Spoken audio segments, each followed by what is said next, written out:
Ward number 15 માં જાણે કેસરીયો current દેખાયો।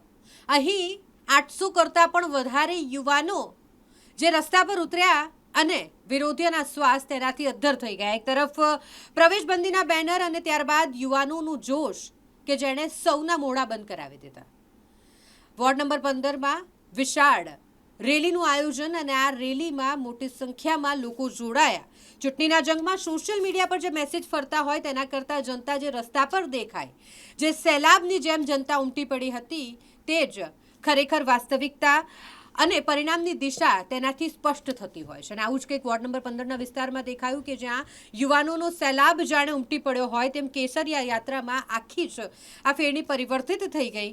જેની વાત કરીએ તો રામભક્ત સોસાયટીમાં લાગેલા જે બેનરો, વોર્ડ નંબર 15ની રામભક્ત સોસાયટી અને તેમાં લાગેલા બેનરોએ ચર્ચા જગાવી હતી, પરંતુ ત્યારબાદ આ જે કેસરિયા યાત્રા નીકળી તેણે વિરોધીઓના મોઢા બંધ કરી દીધા છે। ચૂપચાપ સાંભળી લેનારા હવે મેદાનમાં આવ્યા છે। છેલ્લા કેટલાક દિવસથી જે ચર્ચાઓ ચાલી રહી હતી કે હવે પરિવર્તન આવવાનું છે, પરંતુ આ કેસરિયા યાત્રાએ એ સાબિત કર્યું છે કે કદાચ લોકોને હજુ એ વિશ્વાસ છે। જ્યારે કોંગ્રેસના મુખ્ય કાર્યાલય પાસેથી આ કેસરિયા યાત્રા પસાર થઈ ત્યારે યુવાનોમાં કંઈક અલગ જ જોશ અને જુસ્સો દેખાયો।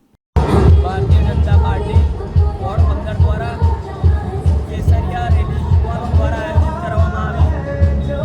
જે લોકો ભારતીય જનતા પાર્ટીની સામે લડી રહ્યા છે તે ભારતીય જનતા પાર્ટીના પૂર્વ કેન્ડિડેટો જે ભારતીય જનતા પાર્ટી છોડીને ગયા છે તે લોકોની કારની હાર તો આજે એ લોકોને અરીસો બતાવી દીધો છે અને આજે આ હજારોની સંખ્યામાં ઓછામાં ઓછા 800થી વધુ યુવાનો આ રેલીમાં જોડાઈને કેસરિયા રેલીમાં ચાલતા જોડાઈને એક ભારતીય જનતા પાર્ટીની પરિવારની ભાવનાને સાર્થક કરીને બતાવી છે। સંપૂર્ણપણે ભારતીય જનતા પાર્ટી